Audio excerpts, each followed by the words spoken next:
afternoon. This is Chuck Cameron from OCTV, and the program is My Life. Today, we are in HealthQuest, an amazing place in downtown Oxford where I've used the services a lot.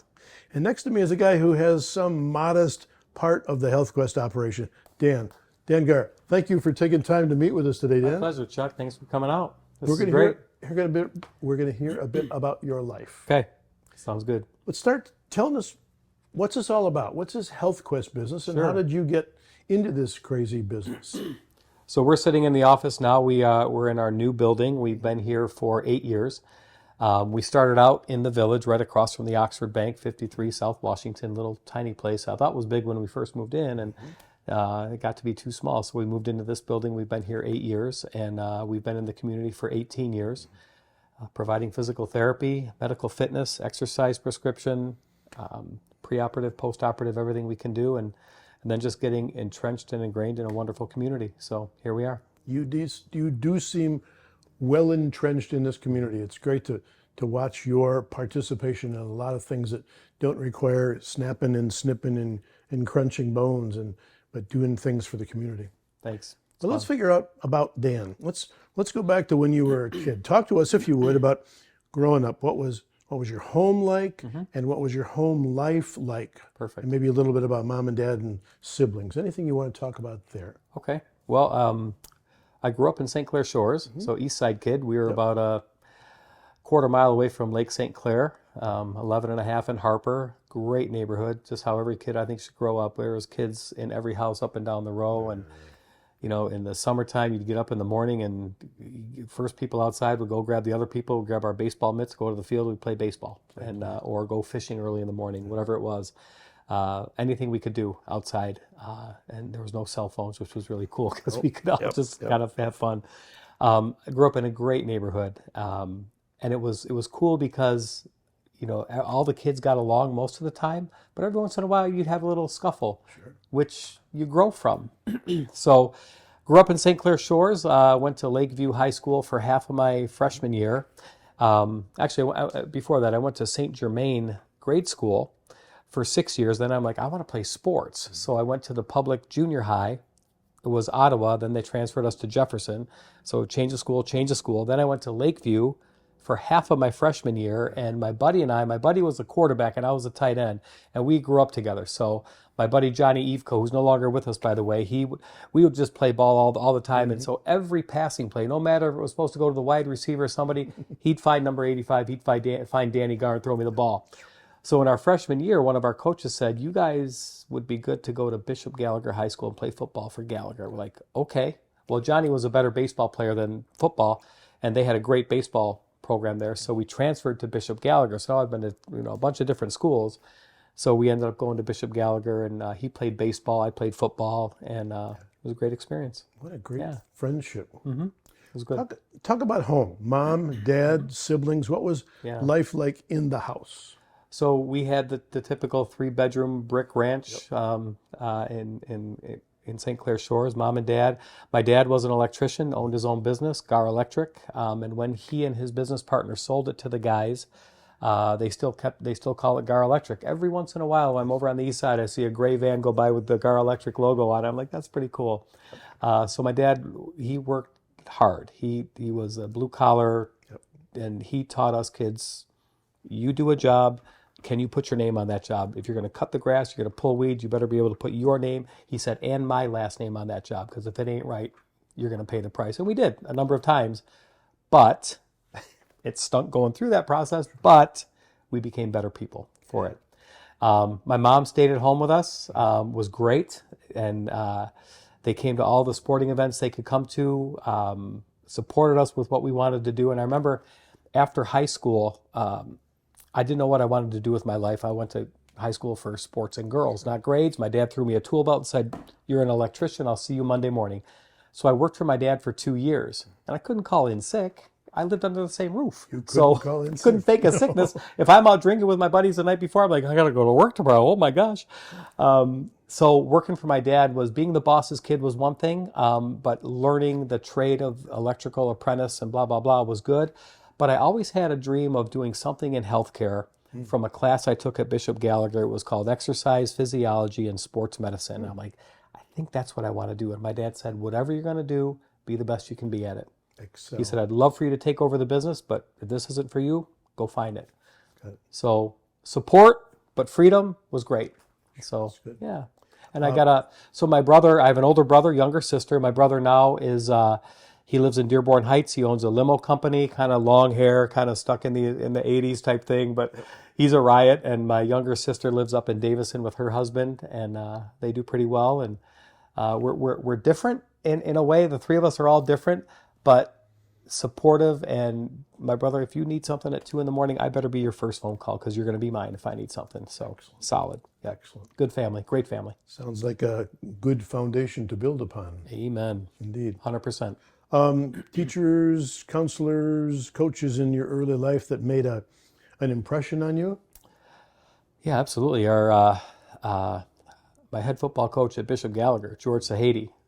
You know, even though I went to a Catholic high school, some of the words he used on the practice field, like, "Coach, you can't say that. How dare you do that?" You know, and worked us hard. And it was so funny because when I first came out here, when I first met Bud Rowley for the first time to try to get involved with the high school and treating the athletes there, I went to a couple practices. I said, "Bud, you remind me of my high school coach, George Sahady." He's like, "Oh, I know George." And George had passed away, but very, very similar approach to very tough as nails. But he's the guy you want leading you and bringing you from being a boy to a young man at that time in your life. Respect, do what you're supposed to do 10 more, support your team, all that kind of stuff. So the stuff I learned as playing varsity football at Gallagher from George and the other assistant coaches was pretty cool. It's funny.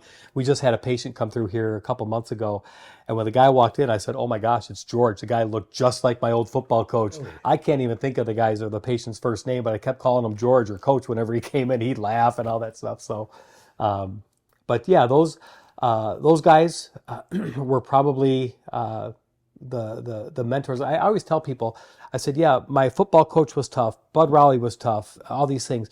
But besides my dad at that time, nobody brought me from being a boy to a young man better than my dad and my football coach. What a great, it makes me wish that more young men or old men had such men in their lives. Some kind of a mentor or a coach. It doesn't have to be a hard-nosed football coach. Yeah. It could just be someone who keeps you accountable and responsible for what you do. Got it. Like I'll go flash forward, but the 42 Strong program that's run by the Meir family is unbelievable what they're doing for these kids. It's amazing. So same kind of program. Mm-hmm. So life is good. Yes. School, sports, high school. You had some sense for what you might want to do, which is more than many kids come out of high school with. Mm-hmm. And you had a job where you couldn't goof off because you worked. The boss knew you quite well. Yes. All right. Mm-hmm. Excellent. Good. You said you went to the Catholic schools. Was your faith an important part of your life at that time? Oh my gosh. Yeah. As growing up in the, we went to a Catholic grade school, mm-hmm. and then it's so funny when I went to the public junior high because I wanted to play football. The first day of school, I'm like, there's kids in the hallway. And they're not in line. Yeah. Oh my gosh! Yeah. Where are the nuns? Get in line! Get in line! And I was, they looked at me like, oh, here comes the Catholic school kid, But being on the football team and going to, before school started, we were there for 2 weeks, on the football team, in the junior high thing. I got to be in with the cool kids. I was one of the athletes, and so we had each other's back. But yeah, so the faith was very, very important to me, and then through high school was really, really strong. When I worked for my dad and that early college, I kind of got away from it, not because I didn't still believe. It just, when you're 19 to 22, you got the world pretty much figured out. Kind of a goofball. Yeah. Right, yes. Right. So then I was, through meeting my wife and her family, got back into it, and that's my number one goal in life, is to practice my faith. Excellent. Without being a Bible thumper in front of people, just lead by example. Excellent. All right. Yeah. We're going to take a little break. Sure. When we get back, we will get you out of high school and onto the kind of the middle chunk of your life, Perfect. which I suspect is going to be pretty interesting. So okay. Stay with us. We'll be right back.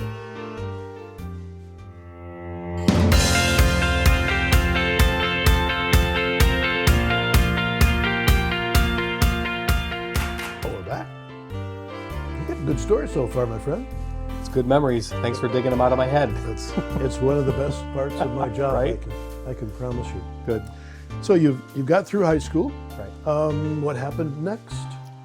So when I decided to go to college, my thought was I want to get involved in a sports medicine program somewhere, and Central Michigan University had a great program. So I applied there, got in, and I went to school when I was 20. So I started my college career at 20. So it was interesting because I was kind of afraid of the college thing because of the whole high school thing. Again, books and studying wasn't that important to me. But once I got it, and I really fit in well because now I was a 20-year-old freshman in the dorms who turned 21 in February. Now we got a guy on the floor who can buy beer. So I fell right into a pretty good position there. So you were valuable. To some people, yes. But I still had some friends from high school who had been there. My friend Johnny Evco, he had been there. He went there right after high school. So he was there, kind of showed me the ropes a bit. So I got into the sports medicine program and met my wife there. So my freshman year, I met Lisa, and it was her second year there. But although she had graduated a year after me in high school, she went right away, and I was 2 years off. So it was funny because I always told her she didn't like me, and she told me she thought I didn't like her. We knew people on the same dorm floors and this and that. I said, every time I'd walk by you with the guys, I'd say hi to everyone. I'd say, hi, Lisa, and you wouldn't say a word to me. She goes, I never heard you. I said, you heard me. You were just avoiding me and this and that. So, but so anyway, we started dating and got along really well. And I'm like, okay, this could be the right one. And so. What was it about Lisa that you found particularly interesting? Her eyes. Yeah? Gorgeous eyes. Cool. So that hooked me right away. Yep. Amazing. Funny, smart, common sense smart, even to this day more than most. And so we started dating, and she had graduated and I had one more year. So then we, asked her to marry me, and she accepted. That was kind of fun, that whole process. And so we got married in 1991. And I was a certified athletic trainer working in a clinic much like this in Rochester Hills. And I thought, this is what I want. I see myself being an owner or director of something like this clinic. And it was interesting, one of the guys who worked there as a physical therapist, Bill Knight, is one of the co-founders of HealthQuest. So I knew him 31 years ago. Matter of fact, he had come to our wedding. And so we've been friends for a long, long time.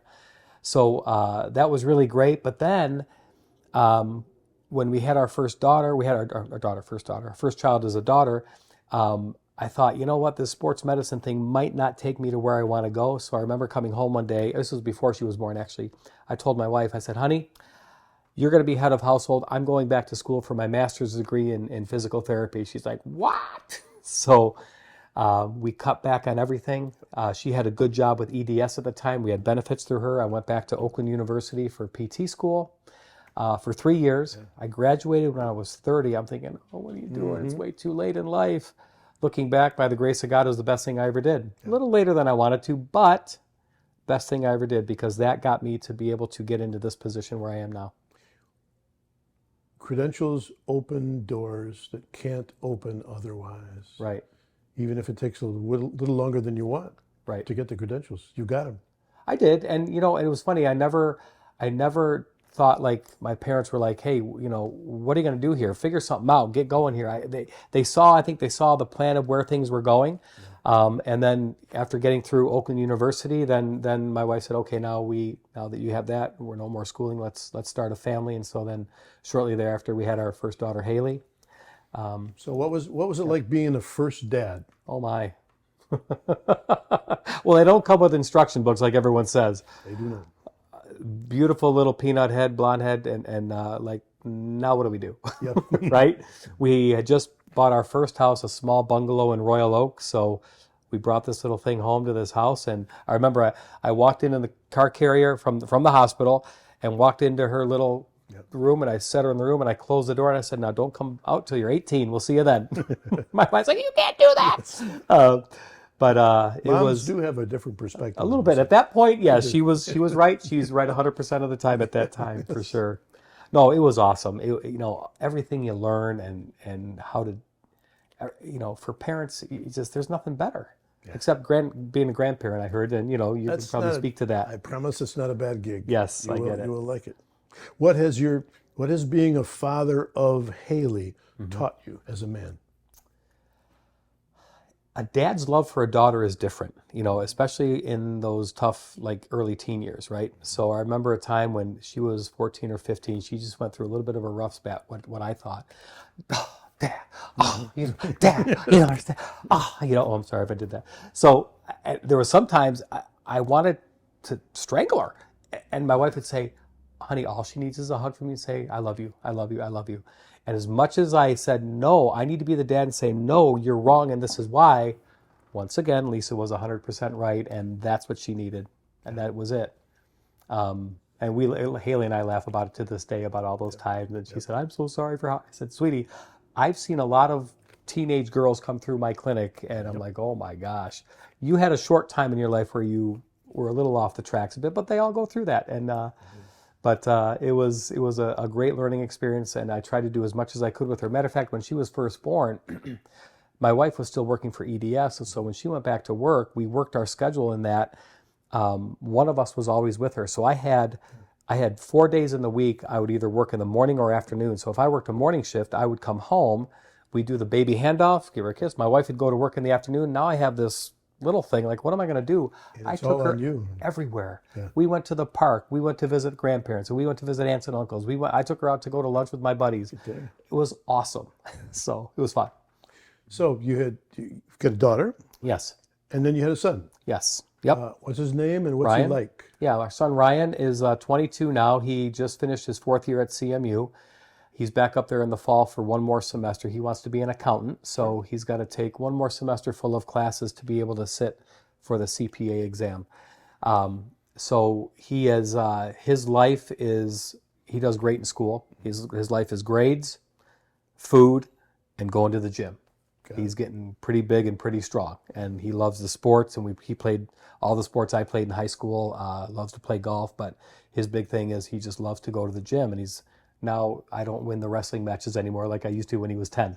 I imagine not. But great kid, and the biggest blessing we have is our 2 kids have been like best friends since day one. Yeah. They get along so well. And people ask us, they say, how did you do that? I said, we just parented them the way we thought was right. Yes, no, yes sir, no sir, please, and thank you.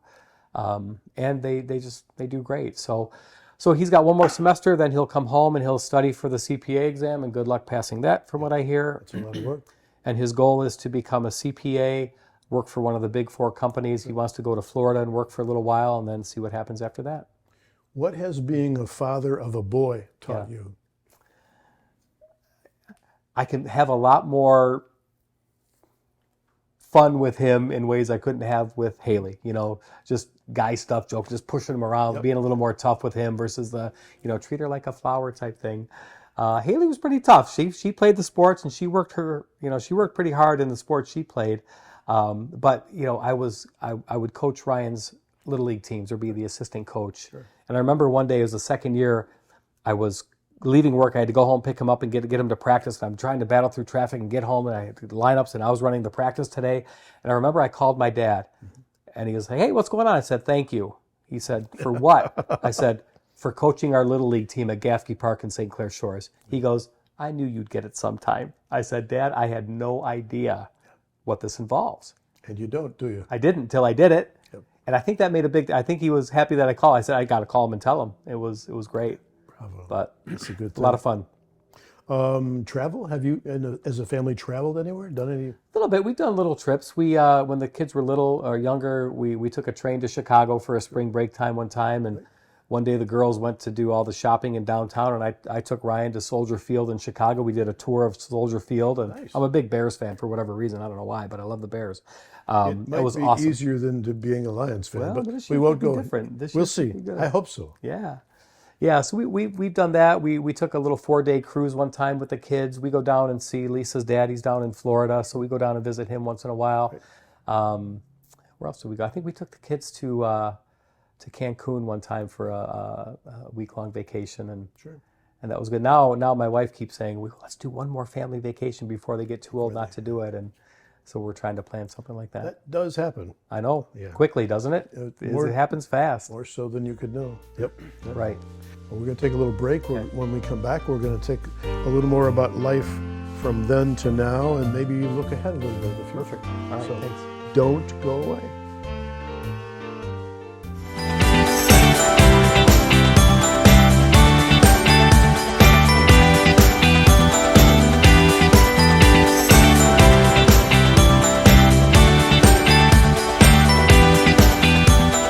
So ready. All right, so we're back here a little bit. So, Health Quest, you're here, you've got 18 years in.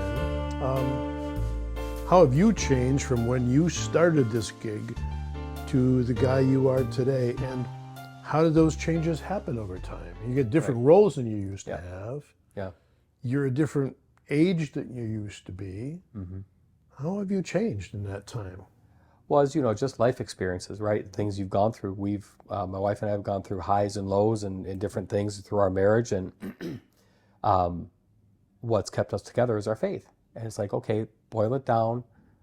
So is this what God wants? And how do we get back to us being okay by starting with us being okay with what we're doing? So I think having a faith as a foundation for any relationship is very, very important. So that's kind of what happens. What's the biggest change I've had is really understanding the whole administrative process of learning the steps I have to do to keep myself organized and somewhat confident in taking care of my team, which is, my employees, so that they're doing the right things.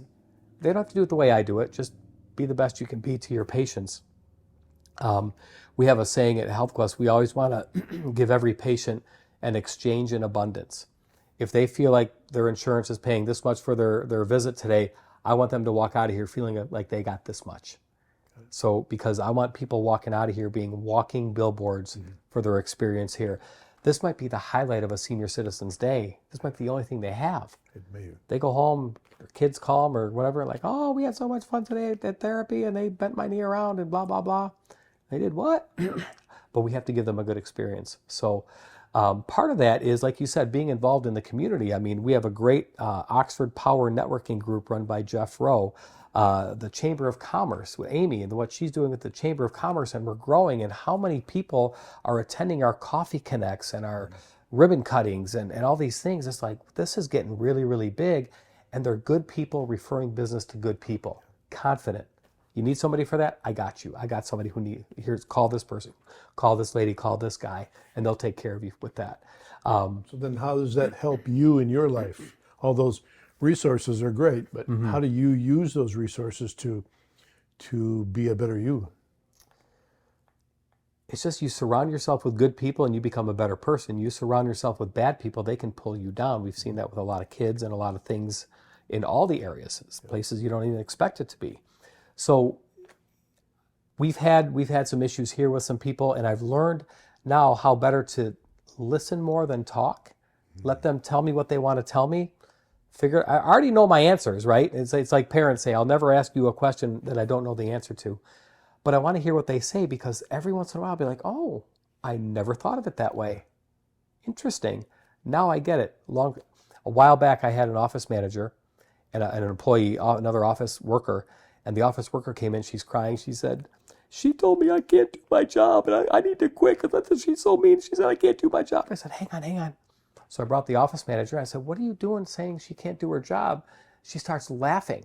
I'm like, this ain't funny. And she said, no. She said, I told her with the systems and processes and supplies we have now, there's no way she can do her job because she doesn't have the right tools to do it. It wasn't a knock on the lady. It was a knock on, we just didn't have what she needed to. And she's like, oh my gosh. So there was an assumption there that got twisted, and now she wants to quit. And by the end of it, when she stopped crying, we all started laughing and said, communication, get communication, make sure somebody can tell you back what you told them. Yeah. So all those little things of handling little fires and sometimes some bigger fires around here has really gotten me to be where I am now, where I think I'm not anywhere near where I think I have to be yet, but I'm a lot more confident now than I was 10 years ago in running this ship, if you will. Do you find interacting with people in the community who also have a leadership role in their businesses or operations to be beneficial to you? Yes, absolutely. How so? All the business owners that I've met through the two main groups, the OPN and the chamber and everything else, and just being involved in the school as we are, and just I always ask questions. Again, I'm trying to be more interested. Like how's your business? Do you have highs and lows? What time of year are you busier in your carpentry business or your lawyer business or your insurance business? And how can I help you grow your business? Who can I send to you? Ask me. Who can I send to you? Because that will lead to a question of me. It's like, oh, well, what do you do? I mean, how do you get business? Well, doctors have to refer people here. However, we do free consultations. You got somebody who's hurting, send them our way. We'll take a look at them. We'll get them out of that gray zone. I don't know what's wrong with my neck, but I can't move it. I got to wait 3 weeks to see my doctor. We'll see you tonight at 6 o'clock. And then we'll tell you what we think is going on and what to do about it. So getting perspectives on different businesses and how they run, we're all doing the same thing. We're all customer service, right? We're all selling a product. Yep. How do we make our product the shiniest, most attractive jar of peanut butter on the shelf so people pick HealthQuest peanut butter, not our competitors' peanut butter? Got it. And part of that is learning how other people in the area do what they do successfully. Projects. What do you see in the future? What do you see for this operation? What do you see for you? What do you see for HealthQuest? Look ahead a bit. Well, hopefully retirement's on the future, in the future at some point. That's we're starting to think that way. It's weird. I'm, where I am in my life and thinking, I probably should get some things in place for if and when. I want to be a part of growing the HealthQuest business as big as it can be. Right now, currently out of the 38 clinics, I'll brag a little bit about my team. We're the number one clinic as far as visits and new patients. And I'm like, awesome. Because I didn't come into this to be second place. And I tell my team, if you're not part of the team who wants to be the best HealthQuest out of all 38 now, more later, there's the door.